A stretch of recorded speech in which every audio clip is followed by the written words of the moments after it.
টাইমটো গমেই নাপাওঁ আকৌ কেইটা টাইম দিছিলে বুলি।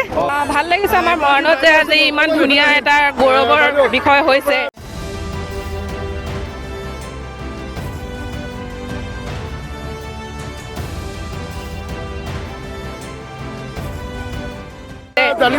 প্ৰধানমন্ত্ৰী ডাঙৰীয়াক আমাৰ হিমন্ত মামাক বহুত বহুত ধন্যবাদ দিছোঁ যে আমাৰ মৰাণত এনেকুৱা এটা হৈছে যিটো ৰাস্তাত আগতে আমাৰ যাবলৈ দিগদাৰ হয়, ইমান মানে বোকা হয়, অৱস্থা বেয়া আছিলে, সেইটো জেগাত আজি এখন যে ফ্লাইটৰ প্লেন পৰিব পাৰিছে সেইটো আমাৰ কাৰণে বহুত মানে এটা গৌৰৱৰ কথা হয়।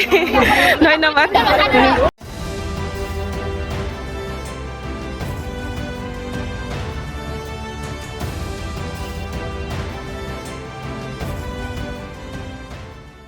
এতিয়া আহিছোহে, দেৰি হ'ল, আমি টাইমটো গমেই নাপাওঁ আকৌ কেইটা টাইম দিছিলে বুলি, সেইকাৰণে এতিয়া আহি পালোঁ। জাষ্ট চব শেষে হৈ গ'ল গোটেই।